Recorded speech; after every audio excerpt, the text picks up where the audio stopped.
جبو آواکردن جواکێکی ئەخلاقی سیاسی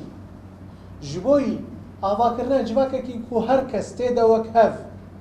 هەموو پێکاتە بە هەفتوورە ژیان بکرد لەسەر بنگەها براتیا گەلان لەسەر بنگەها ژیانە هەفبەش لەسەر بنگەها هەفتوو قبولکردنێ دووری فکرێن عنصری و شۆفینی و نەتەوپەرستی ئێمە تەکوشینێکی شەکلی دەنەمەشە پارتیا ئەمە بعدێ خۆی سووری هەیە عمقی خۆی نیشتیمانی سووری هەیە ji بۆی هەموو سووریایە ئەم تەکوشین دکن و دناوە پارتیا ئەمەدا کورد هەنا عەرەب هەنا سوریان هەنا هەموو نەتەوەیەکی ترژی هەنا و ئەم ji بۆی هەر کەسیژی تەکوشینێ دەنەمەشە پارتیا ئەمە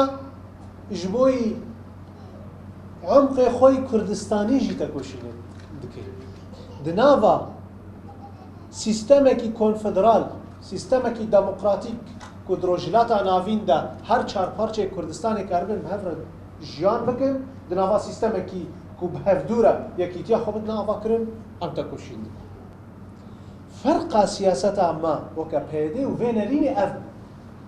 ku me destpêkê de got pêwîst e li rojava em şoreşê bikin em millet rêxistin bikin em hêza xwe çê bikin em rêveberiya xwe ava bikin ام هزکی عسکری لشکری و پاراستنا دستکفتی ما بگه ام آواب کن ام آسایش آواب کن ام زمان کردی پیش بخن ام کاری من خدمت خواب کن که نب خیره کسی و حاجت کسی بین و دمه ام هزن و ام کاری من خلقی رب بهن اتفاقا اون راستی ذهنی ای فکری و ایدئولوژی که ما پشتا خدای ده و ما کاری بو اف دستکفتین هی ام بدنا آواب کن بالمقابل طرفي دي كرد مال كدري ما درغا ملت كوشبر بو و كتنا هم بيزا خلقه ده سروكاتيا ما چد قد وحجي الهصفي خلقه سوار بي وهري بر دبي دريه خلقه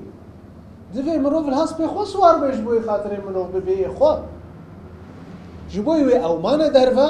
وامجي الهندر بونا هيزكي مزد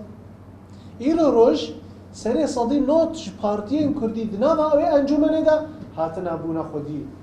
للريفه بريا خودرت کرد ما في واجهه ام نابجن والله